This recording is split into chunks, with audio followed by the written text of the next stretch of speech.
Emotional এবং special দুটা কারণে। 17 বছর আমরা আজকের দিনটার জন্যই আমরা কিন্তু মানে অবিরত এবং অবিরাম আমরা অক্লান্তভাবে আমরা আন্দোলন সংগ্রাম করেছি, লড়াই করেছি, কারা নির্যাতিত হয়েছি, হামলা শিকার হয়েছে, অনেক আমাদের মধ্যে শহীদ হয়েছেন।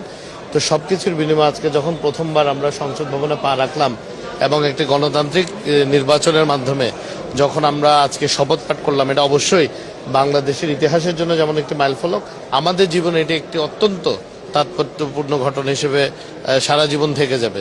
আরেকটা জিনিস হলো, আজকে আমরা যখন আমাদের সংসদ নেতা আমরা নির্বাচিত করার পরে জনাব তারেক রহমান উনি যখন বললেন যে কতগুলো ত্যাগের বিনিময়ে আমরা আজকে এখানে এসেছি এবং আমরা যেন কোনো কারণে, যেই কারণে হোক না কেন, কোনো কারণে সে ত্যাগটাকে ইগনোর করে আমরা যেন এমন কোনো কিছু না করি যেটাতে জনগণ আমাদের উপর আস্থা রেখেছে সে আস্থা বিনষ্ট হয়।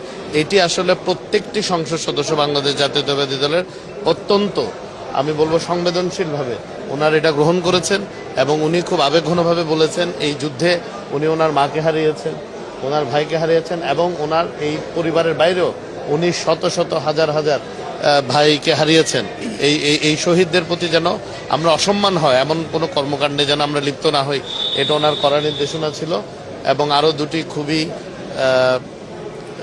আমি বলবো খুবই গণবান্ধব দুটি সিদ্ধান্ত, যেটি হয়তো দলের পক্ষ থেকে পরে জানানো হবে, যেগুলো সর্বসম্মতিক্রমে পার্লামেন্টারি কমিটি পাশ করেছে।